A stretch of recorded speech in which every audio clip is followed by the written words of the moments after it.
Resort में विवाह नई सामाजिक बीमारी। कुछ समय पहले तक शहर के अंदर मैरिज हॉल में शादियां होने की परंपरा चली, परंतु वह दौर भी अब समाप्ति की ओर है। अब शहर से दूर महंगे रिसोर्ट में शादियां होने लगी हैं। शादी के 2 दिन पूर्व से ही ये रिसोर्ट बुक करा लिए जाते हैं और शादी वाला परिवार वहां शिफ्ट हो जाता है। आगंतुक और मेहमान सीधे वहीं आते हैं और वहीं से विदा हो जाते हैं। जिसके पास 4 पहिया वाहन है वही जा पाएगा, 2 पहिया वाहन वाले नहीं जा पाएंगे। बुलाने वाले भी यही स्टेटस चाहते हैं और वह निमंत्रण भी उसी श्रेणी के अनुसार देता है। 2-3 तरह की श्रेणियां आजकल रखी जाने लगी हैं।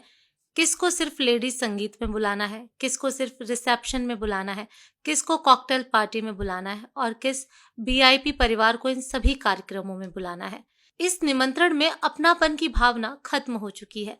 सिर्फ मतलब के व्यक्तियों को या परिवार को आमंत्रित किया जाता है। महिला संगीत में पूरे परिवार को नाच गाना सिखाने के लिए महंगे कोरियोग्राफर 10-15 दिन ट्रेनिंग देते हैं।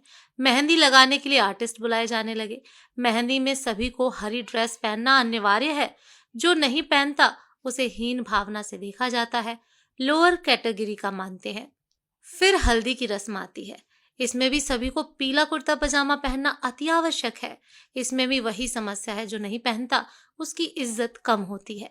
इसके बाद बर निकासी होती है। इसमें अक्सर देखा जाता है जो पंडित को दक्षिणा देने में 1 घंटे का डिस्कशन करते हैं, वह बारात प्रोसेशन में 5 से 10 हजार नाच गाने पर उड़ा देते हैं। इसके बाद रिसेप्शन स्टार्ट होता है। स्टेज पर वरमाला होती है। पहले लड़की और लड़के वाले मिलकर हंसी मजाक करके वरमाला कराते हैं। आजकल स्टेज पर धुएं की धुनी छोड़ देते हैं। दूल्हा दुल्हन को अकेले छोड़ दिया जाता है, बाकी सबको दूर भगा दिया जाता है और फिल्मी स्टाइल में स्लो मोशन में वह एक दूसरे को वरमाला पहनाते हैं। साथ ही नकली आतिशबाजी भी होती है। स्टेज के पास एक स्क्रीन लगा रहता है, उसमें प्री वेडिंग शूट का वीडियो चलती रहती है। प्रत्येक परिवार अलग अलग कमरे में ठहरेगा, जिसके कारण दूर दराज से आए बरसों बाद रिश्तेदारों से मिलने की उत्सुकता कहीं खत्म सी हो गई है, क्योंकि सब अमीर हो गए हैं, पैसे वाले हो गए हैं। मेल मिलाप और आपसी स्नेह खत्म हो चुका है। रस्म अदायगी पर मोबाइल से बुलाए जाने पर कमरे से बाहर निकलते हैं। सब अपने को एक दूसरे से रईस समझते हैं और यही अमीरियत का दंभ उनके व्यवहार से भी झलकता है।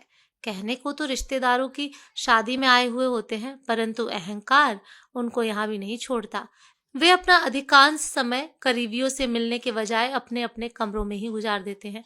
हमारी संस्कृति को दूषित करने का बीड़ा ऐसे ही अति संपन्न वर्ग ने अपने कंधों पर उठाए रखा है।